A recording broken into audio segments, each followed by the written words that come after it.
Good morning. Good morning, everybody. We're live.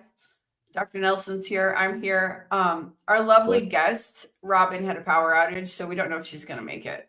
But we're here. And Dr. Kiltz is here. Yay. Good morning, Dr. Kiltz. Hey. So it's just us. It's us. Fantastic three. Yeah, Robyn had a power outage. I said she can come. I said she could come if her power turns back on. All right, cool. Good. I mean, I could share in the chat the link to, if someone wants to hop on and tell us their carnivore story, their elevator pitch. We'd love to have it and share it. Yeah. So I spoke to Mitch yesterday. Mitch is thinking about going to 7 o'clock for his live, and we could talk about transitioning from our live to his live. And so you could put that link out there, certainly for anyone that wants to join us this morning. Oh, okay. Kiltz Money Tribe up. Now, we had talked about switching Kiltz Money Tribe to a new platform. Let's refocus on that and think of what we want to do for KMT, because it hasn't been coming up as well and hasn't had the great access for people as much as we would like them to have. So I've got Instagram up today. Good morning, good afternoon, good evening, all. Dr. Nelson and Alia is with us this morning. And how's everyone doing today? Great. Doing great. On this fine morning. I would love to hear what happened at the Ohio meetup. The Ohio meetup was amazing. Columbus, right? Columbus, Ohio? Yeah, Columbus. Yeah. Mm-hmm. Yeah. We had a great, amazing time. Dr. Nelson trashed Kiltz. He roasted Kiltzy at the comedy club. And Rodney Dangerfield, who gets no respect. But it was really fantastic. Amazing new people, amazing people we've met before. I think Carrie and Adam have the story of healing humanity.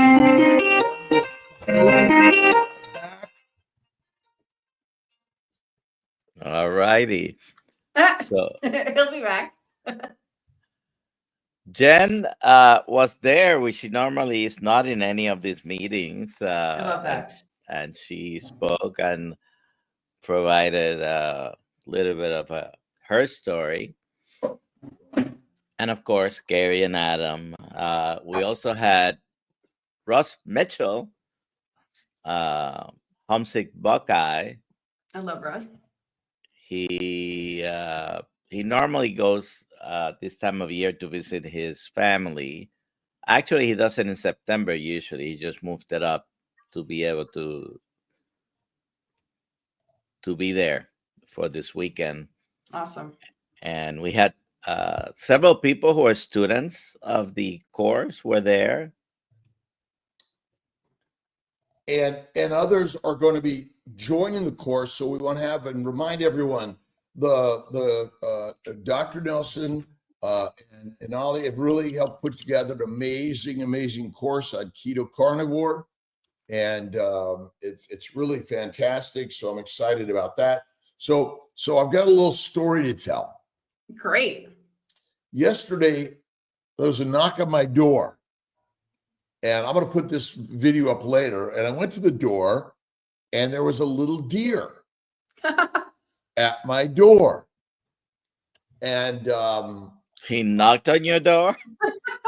Well, he ran into my door in a very nice way, and he was kind of pushing against it. And then he walked off my porch down the driveway to the lake. So I'm thinking, wow, this is kind of weird. And I then walked down to the lake, and I couldn't find him. And then I looked in the lake, and he was swimming in the lake. Now, he wound up swimming. Last I saw him halfway across the lake. It's about a mile across where I live. And now, do deer swim? Not that I know of. This is the first time I've ever heard of it. Deer swim. And they're actually amazing swimmers. Because I'm thinking, should I call 911 and get the fireboat out there? My boat I don't have. My neighbor wasn't around. I called my nephew Justin to see if he was around, and he wasn't. And I thought, oh, we'll go out there and we'll save the deer. Right? And then I kind of Googled, do deer swim? Just look it up. They're amazing swimmers. Okay. And apparently they're known to swim across lakes and rivers and even into the ocean. Didn't know that. So kind of interesting. Let's see. For some reason, our Instagram dropped out on me. So just Google it. So amazing things.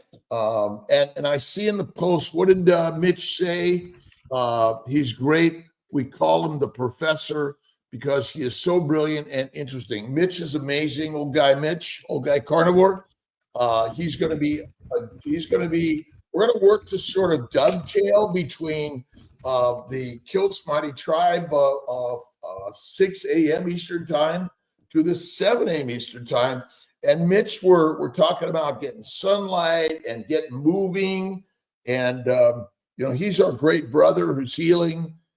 So I think, let's see if I get this to work. Boy, which means if you want to, allow the timing to transition correctly and all that, we have to have a hard stop at 7. Well, but you could again.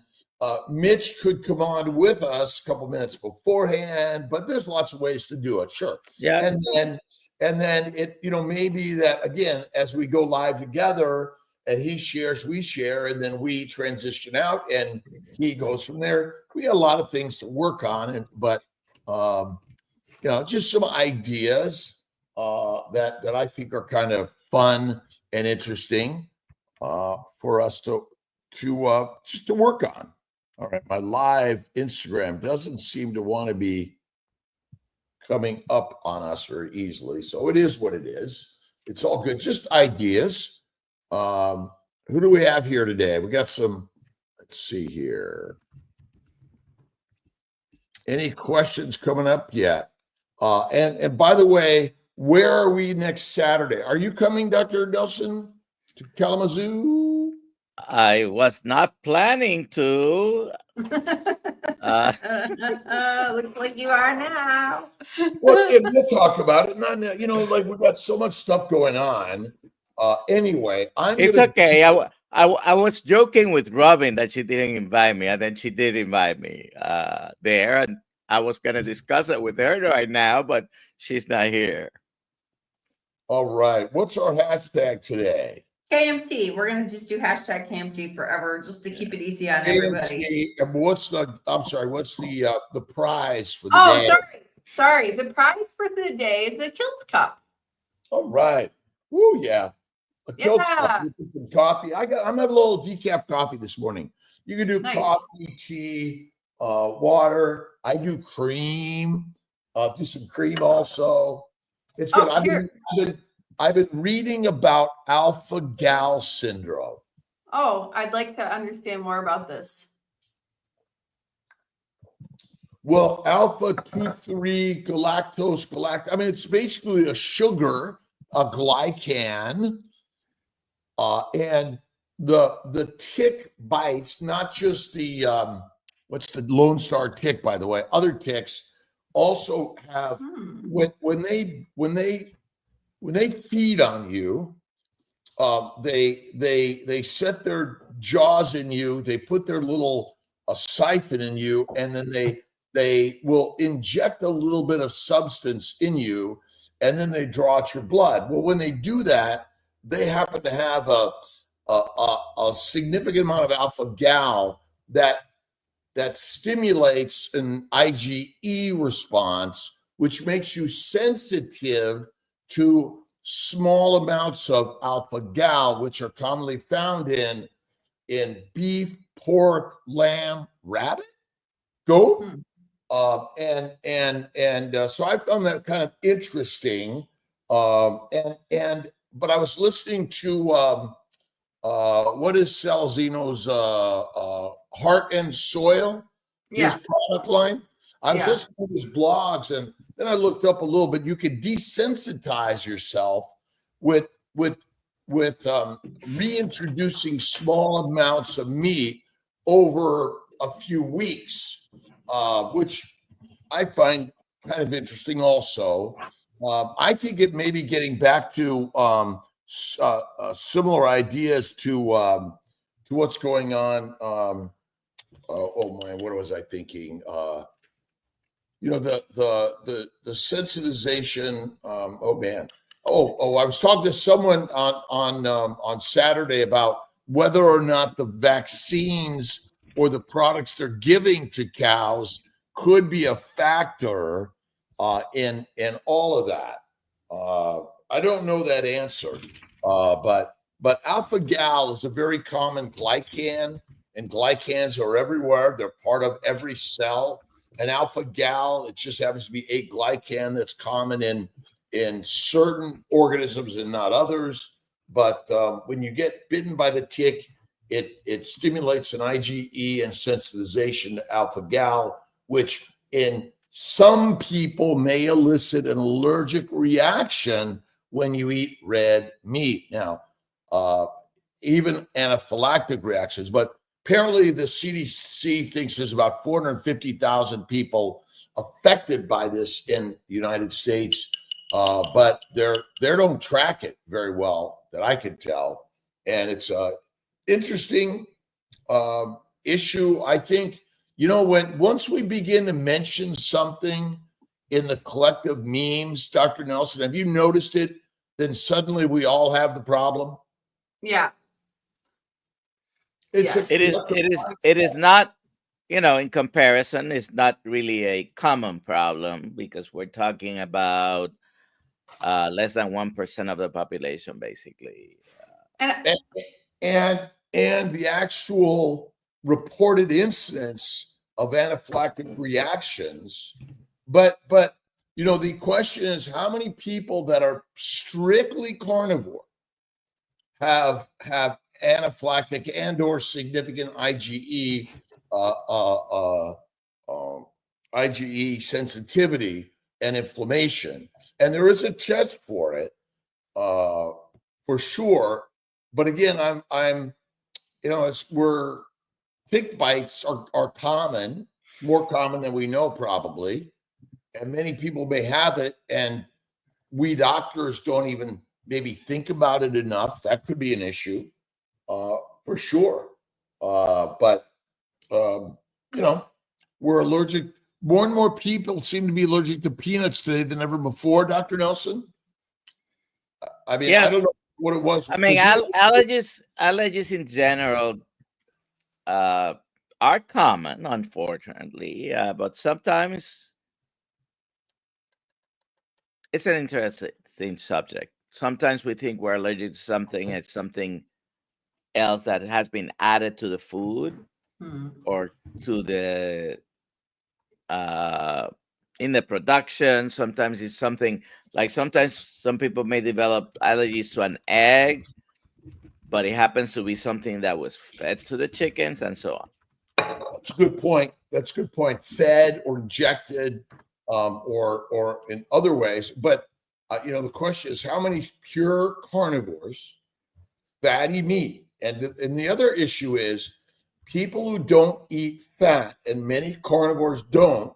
They eat avocado, they eat almonds or cashews, or they eat rendered fat, cooked fat, which may be a subtle issue because a lack of fat, I think, breaks down the glycocalyx and maybe makes us more sensitive. Now, I guess the question is, well, what is it about the tick that may elicit this more than just eating? I mean, alpha gal's in the meat. Why is it when we eat it, we don't get the sensitivity? Or it's only somehow when it's injected in us via a tick that creates the IgE response which gives the memory, which then elicits the problem.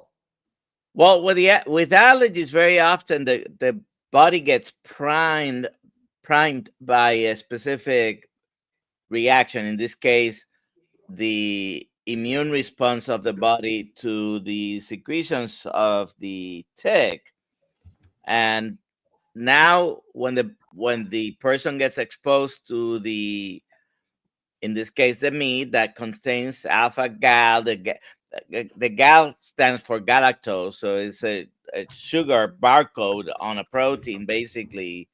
And then now the person will get a reaction because the body is primed to develop that immune response. And like all allergies, it may vary from a simple sensitivity, a simple rash, or even runny nose, to a severe anaphylactic reaction. Well, what's interesting is when I stopped eating plants, my allergies went away. Yeah. And so let's get back to fatty meat. Again, cooked meat, Podger's cats, lean meat, another not good one, protein poisoning, may be part of the problem because we're eroding the glycocalyx of the gut, which doesn't protect us from the allergenic components. But I wonder, once again, cooked meat changes the nature of the meat and the molecules, and the alpha gal has a different effect. But again, I'm it is very interesting. I think it's something that we need to consider, and this is why fatty raw meat is best to eat. What's that comment by Terry? Do you want to read that, Alia? Yeah. We sanitize too much these days, leading to allergies. Back in the day, we grew up playing in the dirt and around animals. Yeah. And someone else mentioned Amish don't seem to have all these allergies. And I think, you get on an airplane, the person next to me pulls out all the sanitizing stuff. and everyone, we're washing our hands like constantly. And that's not nature. No other organism does that. And so what is the cause, the problem, the issue? That's an interesting area that I don't think we've answered. But it's like we label our diseases and we live with them. We give it life. Also, that's one of my thoughts. Yeah, we give it life. This is true. Today we've got. At the end of the day, the truth is we don't have we're finding more about how the problem develops and all that, but we don't have a final solution to it, unfortunately. There is a final solution. What's the final solution? Fertilizer. I suspected as much. I was wondering. I said ask. Well, but think about it. Is the tick working in cahoots with the cow? And the cow said to the tick, I need some help. They keep on wanting to eat me, but I need the same type of protection that the plants have, because plants are very allergenic, antigenic, and inflammatory inducing. So maybe you can help me introduce an inflammatory reaction that they're not going to want to eat me, and they're going to tell everyone now beef is bad. By the way, I want to point out a study that came out. Let's see. Is it with this question? Is this one? The day it was sometime this month, but it was a review of a very old study. And this is not the right one. How old, Dr. Nelson? Is it as old as kilts? Animal and plant protein usual intakes are not adversely associated with all-cause cardiovascular disease or cancer-related mortality risk. As a matter of fact, a review of this very old study, a lot of data, it may be protective against cancer. What might be? Eating red meat. Well, again, I'll of course put- it is. Of course, put that one because Yes, remember- but we, anyways, we've been told for Well, years, of course, that red meat causes cancer, and this particular study is refreshing. Is my point. I'll put the link in the description for people to go and read it. Well, I mean, ultimately, I mean, we'll put that link up and let's put it on our website also. Ultimately, the cause of cancer for one person versus another is mostly, I don't know. We do know that high dose radiation over any significant amount of time, and that could vary each person.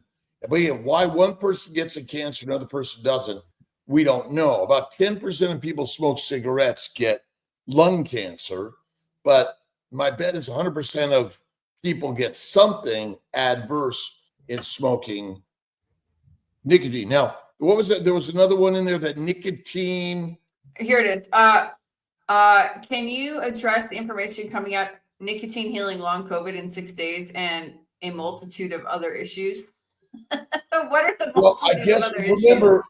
plant chemicals can be medicinal. We've been searching the world and using them for infinite years, have we not? Right. And so ultimately we have to recognize that, I mean, penicillin and mTOR, where's it from? Easter Island, which is also known as, oh my God, my brain for a second. Easter Island is known as something else. Let me look. Yes, it is. It is. Okay, It's I'll find it. but it ultimately, oh my God, my brain sees it there. But ultimately, there are many substances. Nature makes infinite substances that are helpful and harmful for all of us, for sure. So Rapu Nui, Rapa Easter Nui. Island. Thank you. Rapa Nui. Rapamycin, that's where mTOR comes from, because it's a mold, a yeast, or some sort of a microbe from Rapa Nui, or chemical from Easter Island. That was, remember, we're the corporations of the world are scouring the world for substances to make a buck on. Yes, and it's supposed to help with longevity, and we've talked already about longevity. Wait. You mean there are claims of increasing longevity? What would you bet on that one, Dr. Nelson? Would you buy zero? Nothing. What? Nicotine is an equal teacher as ayahuasca, according to some tribes. Yeah. I mean, that's why people smoke it and patch it and all these things. No doubt about it. But Ayahuasca is a hallucinogenic and nicotine is not. well, no, nicotine is somewhat of a neuromodulator. Sure, you feel calmer when you smoke. When you use the word, well, you're right, Raleigh. When you use the word a hallucinogenic, I mean, I guess what the question is, what is hallucinating? How subtle does nicotine make you feel that may put you in a hallucinogenic state, because you're controlled by the plants and the tobacco companies that want you to always want something, right? It's a little like coffee. I want it. Very true. Water. Let's take the rest of these questions up now. Let's see. FX Trader, Dr. Kilton, Dr. Nelson, do you eat any fish? And if yes, which ones? I eat salmon, and usually raw sashimi. I just had some yesterday after it landed. And I know he doesn't eat much fish, but I've seen him eating a piece of salmon. I had salmon when we were in San Diego with Doug's team. We got to get Doug on, by the way. We can get him back on. Yeah, we got to get Doug on again and talk about his book. But it's interesting because I don't do fish very often or chicken because they both stink. I stick to red fatty meat. I've got some. I got to show you what I have in the refrigerator. Try it a little bit. Dr. Kilt has been known to eat oysters, which is not really a fish. I do oysters. That's a kind of. But here's my my bone of my short ribs, and you can see how fatty. So good. You can see how fatty that is, right? And this is why I believe our biggest problem. Most people don't eat fat. Most people don't eat raw fat or raw meat of any significance or frequency. And that may be part of why we're all so sick.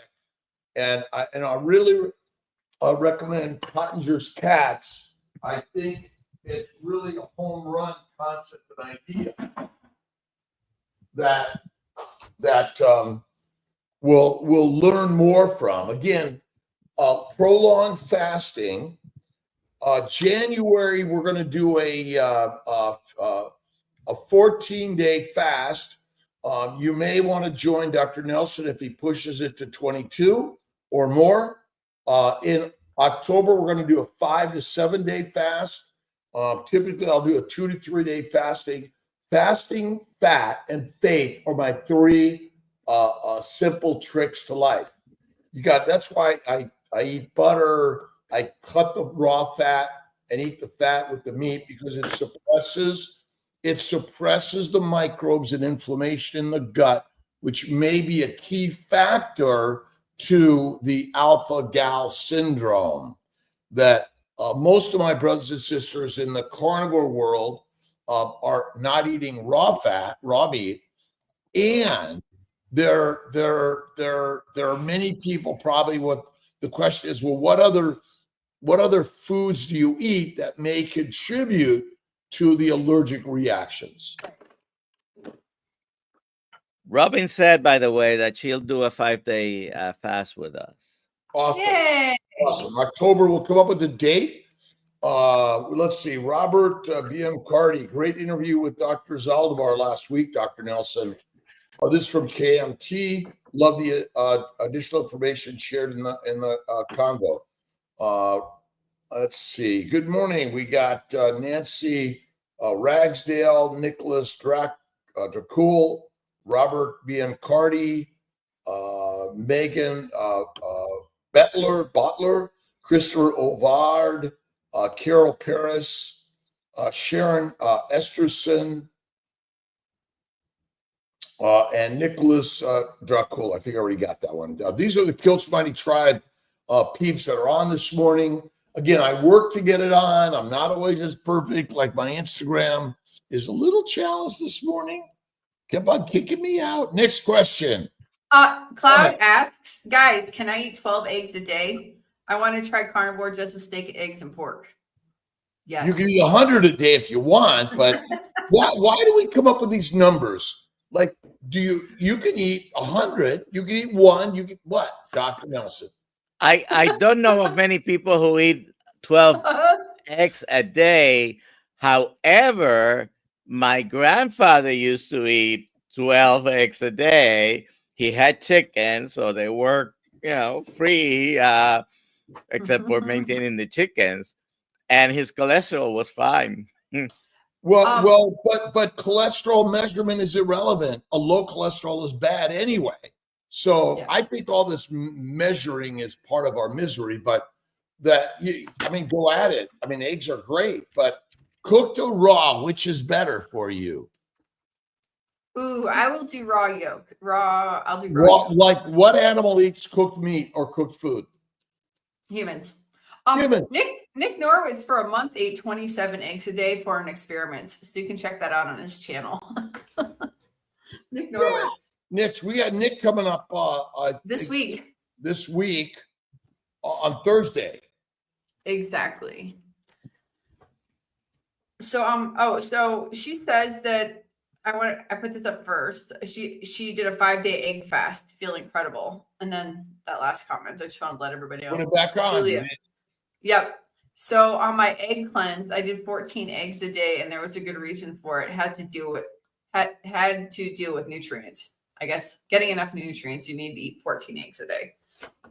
Well, how much of us are nutrient deficient, or are we really poisoned by plants? That's our problem. And we measure all these nutrients, but truly we discovered and or invented vitamins, and now we've discovered vitamin deficiencies, right?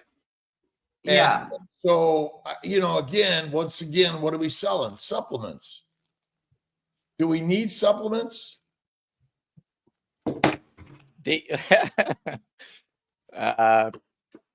Marketing. Do you have a chance to see the video?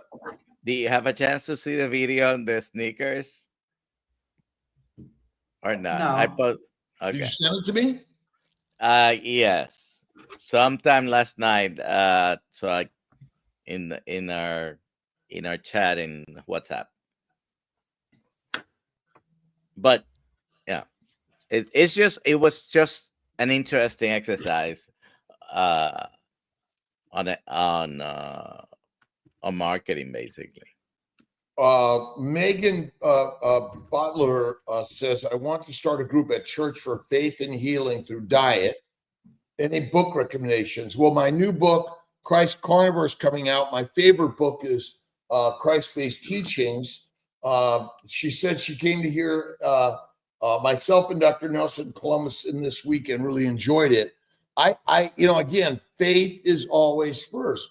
Faith is the power within of positivity, which I think is something we neglect in our world. You got to look in the mirror and simply say, I love you. And we need to take care of ourselves first so we can take care of our family, our community, the world. And I think that, I'm working on the faith, fat, and fasting. Those are really important. Faith, fat, and fasting. Faith in God within all of us. Eat the fatty meat and fasting. And remember, when you eat raw fat, it contains all the minerals, vitamins, building blocks of your body. That's right. Carnivore Jerry in the middle of a forest. I can answer this question. Will the database we have now as students in the carnivore course be available to us in perpetuity? For example, documents, books, etc. Yes, you have 100%. it forever.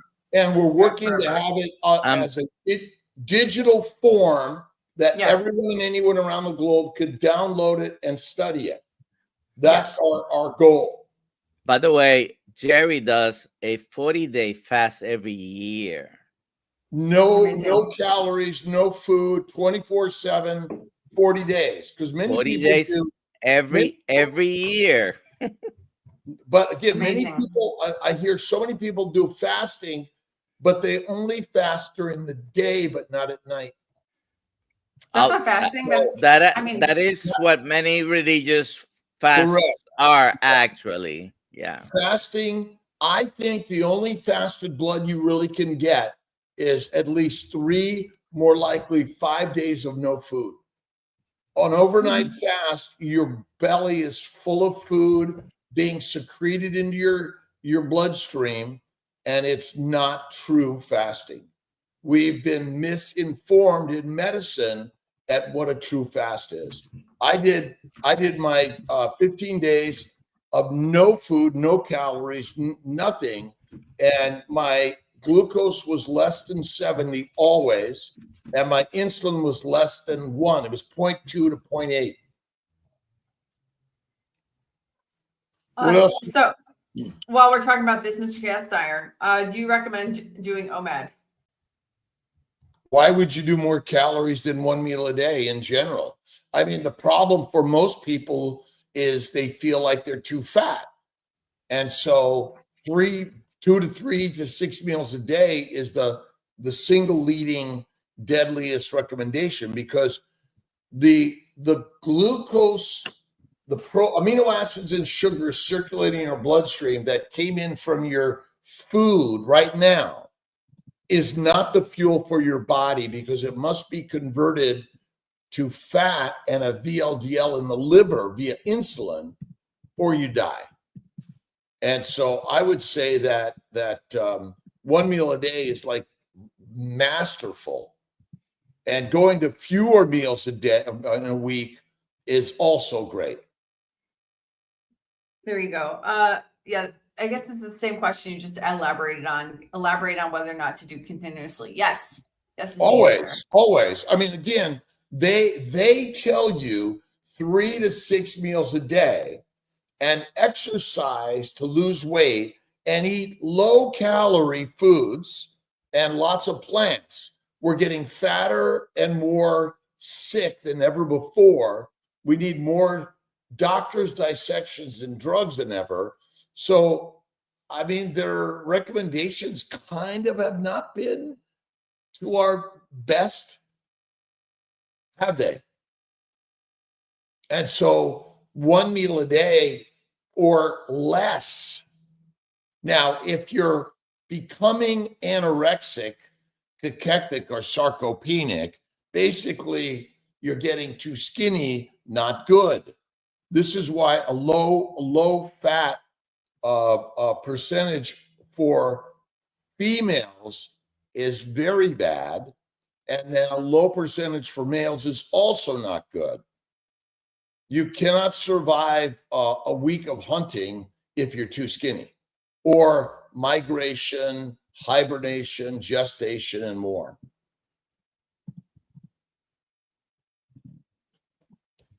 Okay, next question.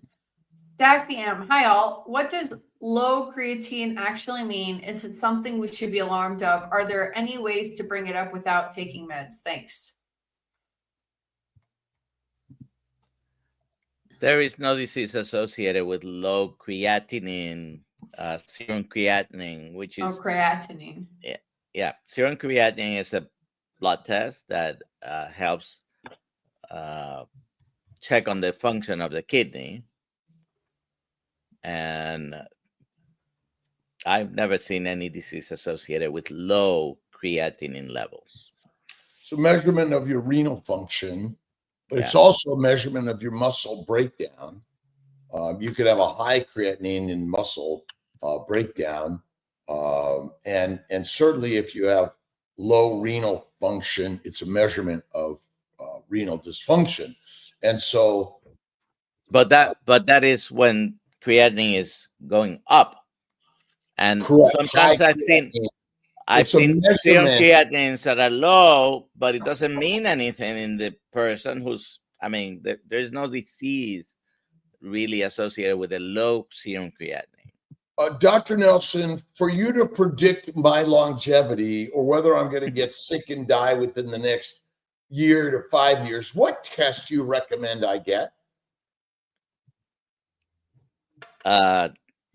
Let me think about that one. I'm still trying to find it. Would you say the mindset is probably the most important thing in life? It is very important, certainly. Yes. And are the advice, the governmental advice. Now, I'm going to Washington, D.C. on Wednesday, everyone. I'm going to meet with Health and Human Services. I'm going to talk about natural healing for all of us. There's a little conversation supposed to be on IVF and making it more accessible and affordable for more people. I'm not there to sell and push IVF at all, because ultimately the words we're sharing on how to heal. Reproductive dysfunction is one of the greatest problems in the world right now, which seems to be going up based on a plant protein, low-fat diet, and alcohol is good for us. Is that right, Dr. Nelson?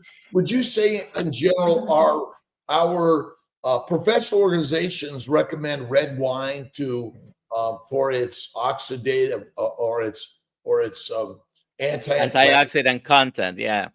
Properties? Is that a true statement, do you think? That is a true statement of the influence kind. So it's a marketing ploy to get you drunk. And is marijuana good for us? Influence from the alcohol makers is what I'm. Yeah. Modern cow raised to have increased fat, healthier than deer and elk in the wild. I mean, obviously we're probably pumping them to be fatter than natural fattened cow. Yeah, exactly. Thomas would like to know, I'm doing so much healing, but I get this bad rash under the fold of my belt, left side. Any suggestions? It depends what it is. Very often when people are doing low carbohydrate diets of all kinds, they can develop a rash, a keto rash, whether that's oxalate dumping or anything else. Sometimes when those happen, the fold of our belly, and in women under, even a man under the breast, or under the belly. Remember, the fold of the belly is the same. Yes. Right. So that could be a fungal infection or bacterial. It's inflammatory area. Is that right? Yeah. So the best treatment for that problem is eat the fatty meat. Eat the fatty meat. Eat less frequently. Go for a walk and lose the fold. That's right. And you can try it over the counter. If it's intertrago, for example, you can try a little bit of antifungal or a cortisone over-the-counter cream or a mix of it and see if that helps. Even anti-dandruff shampoo can help with intertrago. Butter and fat. I even tell people intravaginally to use butter and fat, tallow, as an anti-inflammatory. Remember, the microbes cannot live in the fat environment. That's why eating fat is so important for us. And again, cooked fat, rendered fat is different than raw fat. Thank you, Dr. Rose, for answering my question, easing out my concern. I appreciate all of you for doing this live. Yeah. How about this one? Yes. YouTube, how long can oxalate dumping last? Have very painful symptoms for over a month. Was on heavy keto diet previously. I don't know that we know that answer, but it could be days, weeks, months, years. And again, I think inflammation takes time to heal those damaged areas. That years and years and years of damage, let's fix that car and soup it up and realize that it still takes time, right? Yeah, exactly. And just hold the question for, I think, a couple of months. Sally Norton is going to be again with us. So Sally, exactly. She's going to be on our Zoom call, Sally, coming up, I believe, in October. Nice. Yeah. Do we know if our good friend Mitch, old guy carnivore, is coming on at 7 today? I don't know if absolutely starting today. No, it's starting Wednesday. All right. And what we also want to do is let's get a good list of everyone else's lives and when they're happening, a little like Kilt's meetups, kiltsmeetup.com. We can also help line up when people are on. They could come to Dr. Kilt's or Kilt's meetup and find out who's where doing what in the keto carnivore world. Sure. That'd be cool. That'd be very cool. And we're also working to make KMT a little bit of better platform and inspiring, inviting everyone to collectively be part of that. We're keeping KMT for free to join, but we're going to have different levels of that that'll give you more knowledge, information, and access. Right. Lisa Marie has a question. I'm on day 4 of carnivore. Any advice on what to do to not carb craving? Not have carb Uh, cravings. Eat more fat. Keep listening to KMT and look at our blogs and our Kilt's Carnivore conversations and all of that. And sometimes electrolytes help. By the way, I was stopped by TSA with my Kilt's Health electrolytes. They checked it for explosives. I was cleared. That's nice. So salt. I've been stopped before by TSA for my Well, this is actually, so this has a little bit of stevia in it, which may transition you from your carb addiction to not. We are coming out with a no stevia brand coming out. So excited about that. And but again, it's mindset. The mind is the true master. I am a lion, a carnivore, and it will drop.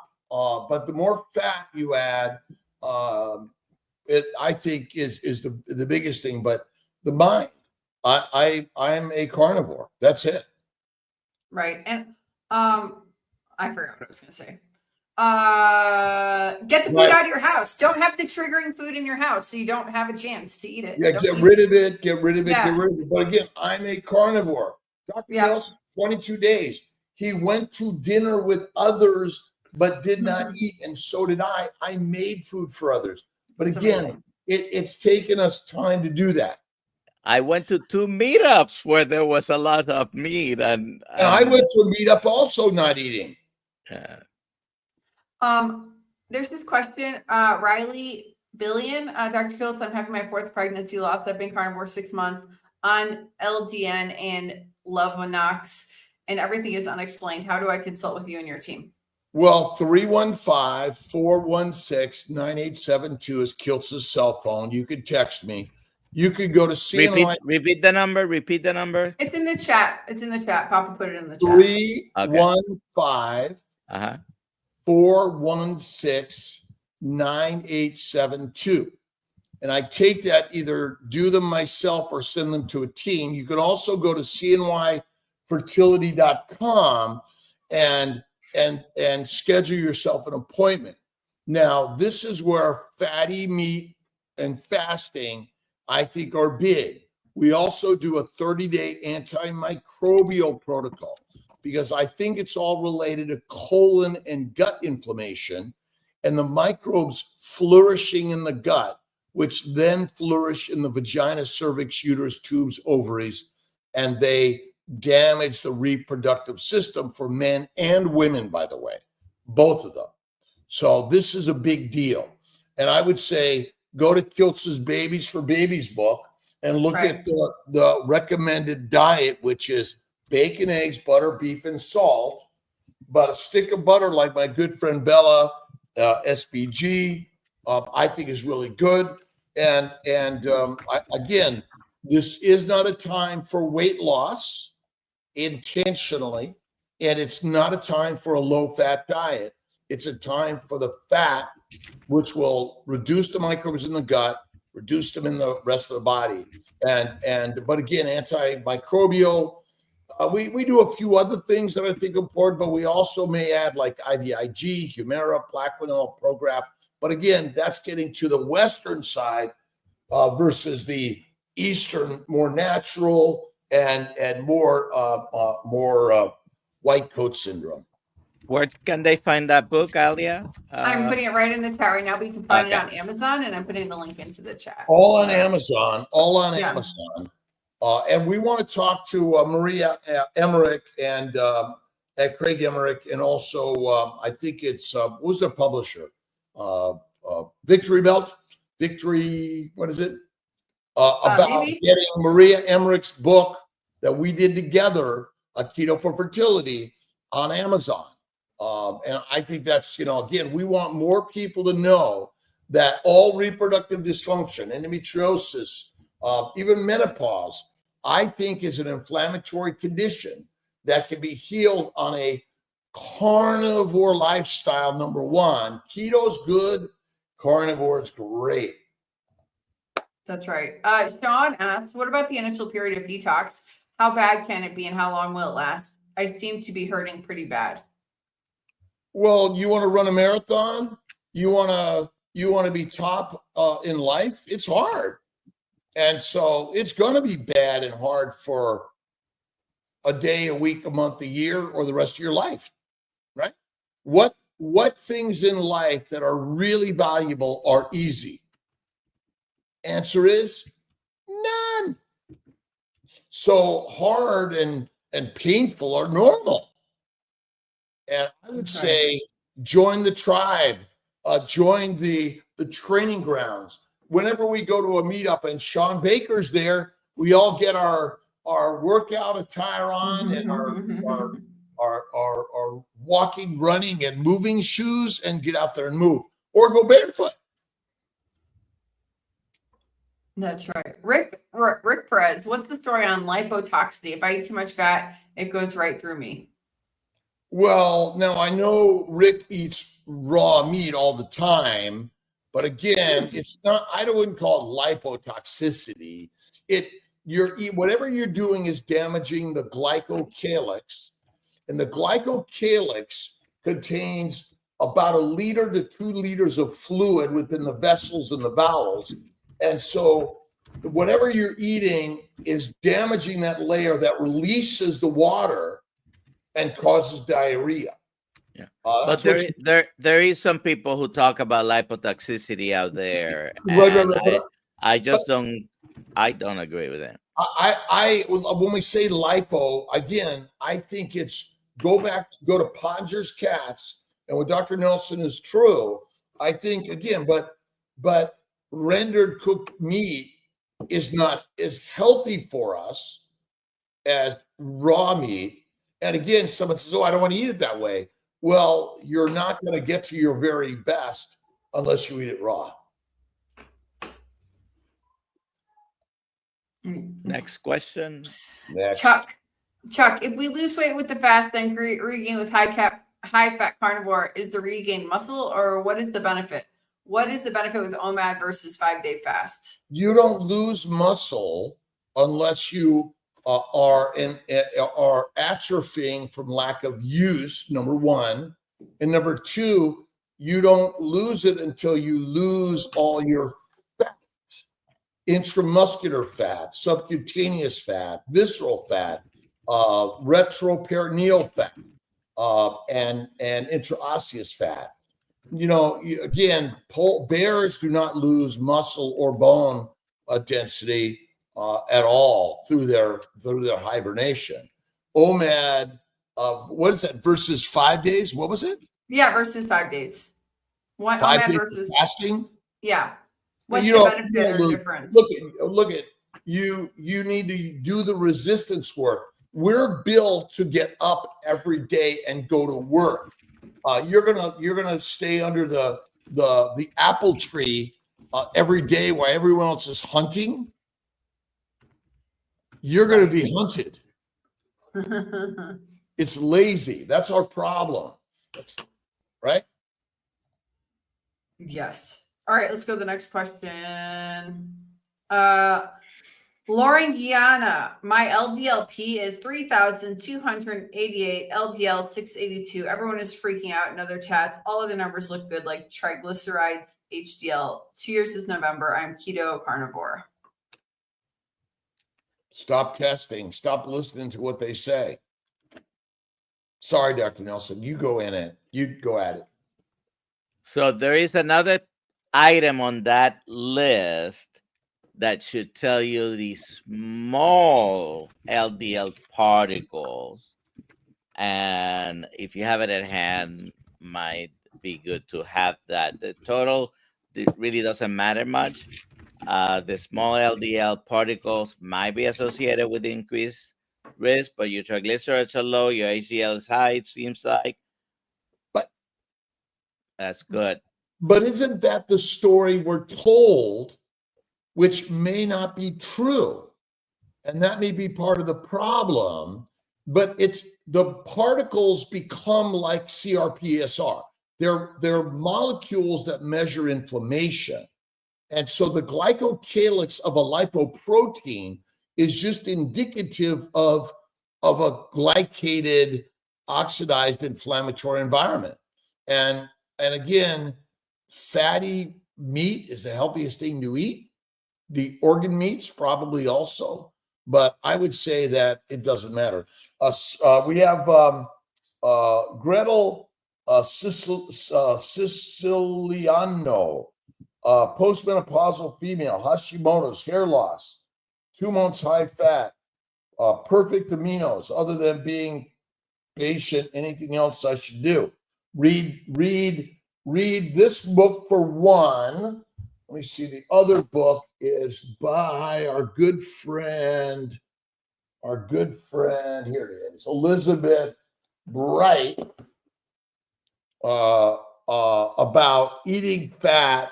And I don't do aminos. I just do the fatty meat, bacon, eggs, butter, beef.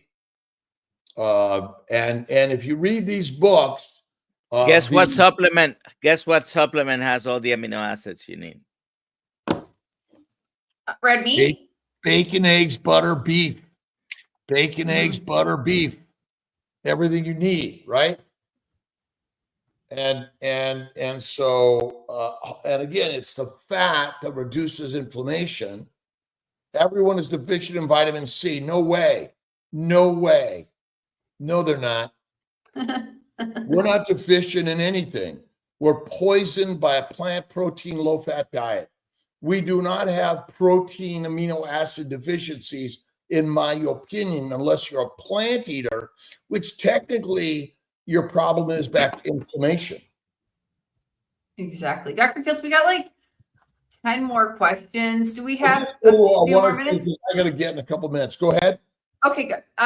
Seascape 185. My doctor finally scared me into taking a statin 20 milliliters a day. Triglycerides high. COPD milligrams. Oh, okay. COPD makes hard to exercise. Any suggestions? Yeah, I got a suggestion. What's the number one suggestion? Fatty raw meat. If triglycerides are high, that probably means that you're still maybe consuming too many carbohydrates, or you're on your way down. Plants. Yeah. Read this book, Kiltz's Keto is Carnivore. We got to get Dr. Nelson in on this one, and Alia too. But again, this is radical. Our doctors, doesn't the modern medical system market to scare us? Yes. And COPD is inflammation of the lungs secondary to a plant protein low-fat diet, and smoking or being around smoke or other inhalants that damage the glycocalyx of the lungs, right? That's right. And the KMT community is growing. Inspire others to belong. We're going to be getting some discounts on all of our paraphernalia and more. So really excited about what Dr. Nelson and Alia are helping us. But you, again, what was that? Seascape? What was her name? Seascape 185. Again, our job is to teach the medical profession, the doctors, the government, your brothers and sisters, because you're in charge of what you put in your mind and your mouth. You are. Who do we have tonight? Oh, 5 in o'clock. The Zoom. Yes, 5:30 p.m. Eastern. Siobhan Huggins. There you go. Siobhan, nice. Siobhan, awesome. Yes. Awesome. And here we go. We're gonna do the giveaway. I'm clicking We the saw button. we saw her in San Diego. Yay, that's cool.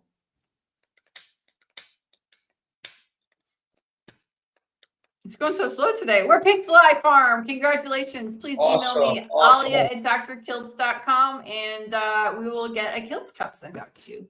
Congratulations. And I'm imagining everyone is linked. They have a YouTube channel, so we can easily link them to the CNY Fertility Channel. Also, they're following us. We should be able to find their information too. Can't you find that on their usual? I mean, I don't know. Sometimes I don't know. people put Yeah. their emails, sometimes they don't. It's just And easier let's if they email invite me. everyone to be members of Kilt's Mighty Tribe, because that's Yeah. one way like healing humanity and so many proper human diets. So many people out there are joining this coalition community to help each and every one of us heal naturally through what you put in your mind, your mouth, and the motion of your body. So There you go. gotcha. It's an hour. That hour went by All right, fast. Paul, it's great. I got to get to the office. I got procedures and phones to get onto. Really great carnivorous grandma this Saturday in Kalamazoo, Michigan. Let's make sure the link is there. I don't know if it's sold out yet, but I will be there. And I don't know who else is going to be there right now, but let's Dr. Hampton. be there. Let's Maybe really Dr. Nelson. roll to invite more people to more of these meetups. Yes. Because they're critical to learn and connect around the globe. And then when's Hack Your Health? 14 through 16 November at the Tampa Convention Center. And Kilt's Health has like a great little team. I'll be there, Dr. Nelson, Dr. Kiltz. Eddie is going to be there with us. Eddie, Ed Carnivorous Dude, and also Alia English. I invited her to come and help me at the booth. So we got a great team there. Yeah, Edmund Pullman also, I think, is going to come and help. Yeah, yes. And let's make sure we have a sale on our shirts and our hats that everyone can get them. And wear them when you're there at Hack Your Health. We're going to do a gathering together, and let's invite everyone to that gathering and get together. So great idea. I will do that. And to follow is Wednesday is going to be Mitch, Old Guy Carnivore, and it's great. We're not here to influence anyone, but we want to be the example to inspire everyone. All right. Have a good day, everyone. Bye, all. Bye, everybody. 5:30 this